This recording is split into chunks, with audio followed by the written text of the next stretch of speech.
ಸಮೀಕ್ಷೆಗಳು ಮಾಡಬೇಕಾದ್ರೆ ಇದನ್ನ ಎಷ್ಟರ ಮಟ್ಟಕ್ಕೆ ವೈಜ್ಞಾನಿಕವಾಗಿ ಮಾಡಿ ಪ್ರತಿಯೊಬ್ಬ ರೈತ ಕುಟುಂಬಕ್ಕೂ ಕೂಡ ಇವತ್ತು ತಲುಪಿಸ್ತಕ್ಕಂಥದಕ್ಕೆ ಮುಂದಾಗಿದ್ದಾರೆ ಅಂತಕ್ಕಂಥದ್ದು ಕೂಡ ಇವತ್ತು ರೈತರು ಕೇಳ್ತಾ ಇರ್ತಕ್ಕಂಥ ಪ್ರಶ್ನೆ ಇದು. ಯಾಕೆಂದರೆ ರೈತರ ಜೊತೆ ಸಂವಾದ ಮಾಡಿದಾಗ ಇವೆರಡು ಪ್ರಮುಖವಾದಂಥ ಅಂಶವನ್ನು ಮುಂದಿಟ್ಟಿದ್ದಾರೆ. ಒಂದು ಪರಿಹಾರ ಎಕರೆಗೆ 25,000 ಜೊತೆಯಲ್ಲಿ ಜಂಟಿ ಸಮೀಕ್ಷೆ ಏನು ಮಾಡ್ತಾ ಇದ್ದಾರೆ ಅದು ವೈಜ್ಞಾನಿಕವಾಗಿ ಆಗ್ತಾ ಇಲ್ಲ. ನಮ್ಮೆಲ್ಲರನ್ನು ಬಂದು ಕೇಳ್ತಾ ಇಲ್ಲ. ಎಷ್ಟು ಪರ್ಸೆಂಟೇಜು ರೈತರು ಹೊಲ ಗದ್ದೆಗಳಿಗೆ ಭೇಟಿ ಕೊಟ್ಟಿದ್ದಾರೆ ನಮಗೆ ಗೊತ್ತಿಲ್ಲ. ಅಂದರೆ ನಮ್ಮ ಹೊಲ ಗದ್ದೆಗಳಿಗೆ ಬಂದಿಲ್ಲ. ಇದನ್ನು ಸರಿಯಾಗಿ ಸೂಕ್ತ ರೀತಿಯಲ್ಲಿ ಪರಿಶೀಲನೆ ಮಾಡಿ ಒಳ್ಳೆ ರೀತಿಯ ಒಂದು ವರದಿ ಆಗ್ತಾ ಇಲ್ಲ ಅಂತಕ್ಕಂಥದ್ದು ರೈತರು ಒಂದು ಆತಂಕದಲ್ಲಿರ್ತಕ್ಕಂಥ ಒಂದು ವಿಚಾರ.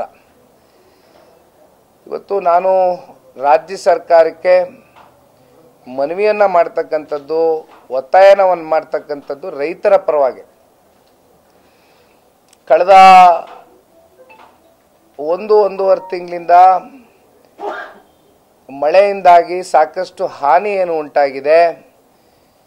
ಬಹುಶಃ ಜಾನುವಾರುಗಳು 100ಕ್ಕಿಂತ ಹೆಚ್ಚು ಜಾನುವಾರುಗಳು ತೀರ್ಕೊಂಡು ಹೋಗಿದೆ ಅನ್ನೋದು ಒಂದು ರಿಪೋರ್ಟ್ ಓದ್ತಾ ಇದ್ದೆ ನಾನು.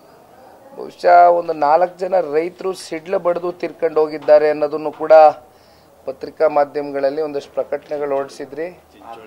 ಚಿಂಚೋಳಿ ತಾಲೂಕಿನಲ್ಲ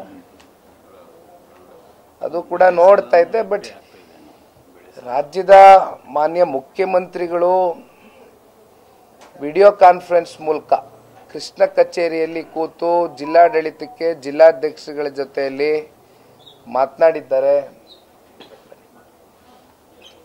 ಅದನ್ನ ಹೊರತುಪಡಿಸಿ ಈ ಇನ್ಶೂರೆನ್ಸು ಕೂಡ ಕಳೆದ ವರ್ಷ ಬಹುಶಃ 640 ಕೋಟಿ ರೂಪಾಯಿಯಷ್ಟು 672 ಕೋಟಿ ರೂಪಾಯಿಯಷ್ಟು ಇನ್ಶೂರೆನ್ಸು ರೈತರಿಗೆ ಬರ್ತಕ್ಕಂಥದ್ದೇನು ಆಗಬೇಕಾಗಿತ್ತು.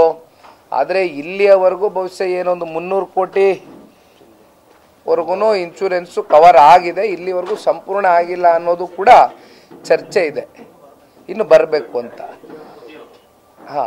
ಹಾಗಾಗಿ ಒಂದು ಮುಖ್ಯಮಂತ್ರಿಗಳು ಒಂದು VC ಮಾಡಿರುವಂಥದ್ದು ಬಿಟ್ಟರೆ ಕೃಷ್ಣ ಕಚೇರಿಯಲ್ಲಿ ರಾಜ್ಯ ಕೃಷಿ ಸಚಿವರು ರಾಜ್ಯಕ್ಕೆ ಕೃಷಿ ಸಚಿವರ ಅಥವಾ ಅವ್ರ ತಾಲೂಕಿಗೆ ಸೀಮಿತನಾ ಅಥವಾ ಅವರು ಜಿಲ್ಲೆಗೆ ಮಾತ್ರ ಕೃಷಿ ಸಚಿವರ ಅನ್ನೋವಂಥ ಒಂದಷ್ಟು ಚರ್ಚೆಗಳು ಇವತ್ತು ರೈತಾಪಿ ವಲಯದಲ್ಲಿ ಪ್ರಾರಂಭ ಆಗಿದೆ.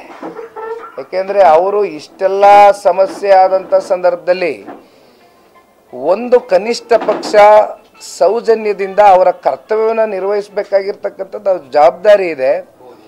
ಆದರೆ ಇಲ್ಲಿವರೆಗೂ ಕೂಡ ಅವರು ಯಾವ ಒಂದು ಪ್ರದೇಶಗಳಿಗೂ ಕೂಡ ಭೇಟಿ ಕೊಟ್ಟಿರ್ತಕ್ಕಂಥದ್ದನ್ನು ನಾವು ಇಲ್ಲಿವರೆಗೂ ಕಾಣಲಿಕ್ಕೆ ಸಾಧ್ಯ ಆಗಿಲ್ಲ.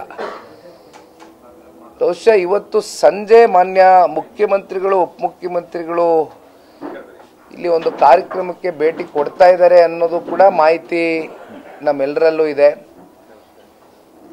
ಆದರೆ ಒಂದು ನಾನು ಇಲ್ಲಿ ರಾಜ್ಯ ಸರ್ಕಾರಕ್ಕೆ ಕೇಳ್ತಕ್ಕಂಥದ್ದು, ಇವತ್ತು ರೈತರು ಅತ್ಯಂತ ಈ ಸಂಕಷ್ಟದ ದಿನಗಳಲ್ಲಿ 302 ಕೋಟಿ ರೂಪಾಯಿಯಷ್ಟು ಇವತ್ತು ಸಂಪೂರ್ಣವಾಗಿ ಬೆಳೆ ನಾಶ ಆಗಿದೆ.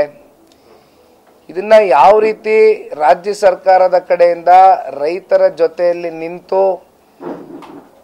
ಈ ಬೆಳೆಗಳನ್ನ ನಾಶ ಆಗಿರ್ತಕ್ಕಂಥ ಹಿನ್ನೆಲೆಯಲ್ಲಿ ಅವ್ರಿಗೆ ಒಂದು ಸಬಲರಾಗಿ ಮಾಡ್ತಕ್ಕಂಥದ್ದಕ್ಕೆ ಆರ್ಥಿಕವಾಗಿ ಯಾವ ರೀತಿ ನೆರವನ್ನ ನೀಡಬಹುದು ಅಂತಕ್ಕಂಥದ್ರ ಬಗ್ಗೆ ಇವತ್ತು ರಾಜ್ಯ ಸರ್ಕಾರ ಉತ್ತರ ಕೊಡಬೇಕಾಗಿದೆ.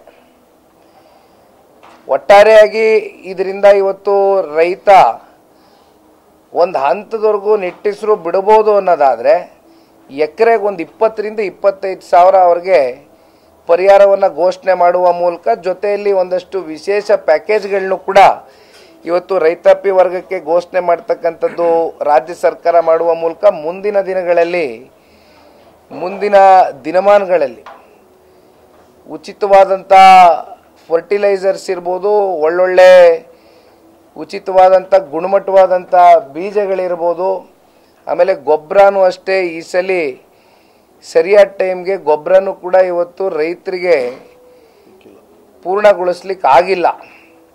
ಅದರಲ್ಲೂ ಕೂಡ ಈ ರಾಜ್ಯ ಸರ್ಕಾರ ವಿಫಲರಾಗಿದ್ದಾರೆ. ಹಾಗಾಗಿ ಇವತ್ತು ರೈತರನ್ನ ಉಳಿಸ್ತಕ್ಕಂಥ ಕೆಲಸ ಈ ರಾಜ್ಯ ಸರ್ಕಾರ ಮಾಡಬೇಕು. ಇಂಥ ಒಂದು ಸಂಕಷ್ಟ ದಿನಗಳಲ್ಲಿ ರಾಜ್ಯ ಸರ್ಕಾರ ನಿಂತ್ಕೋಬೇಕು ಅಂತಕ್ಕಂಥದ್ದು ಈ ಸಂದರ್ಭದಲ್ಲಿ ಆಗ್ರಹಿಸ್ತಾ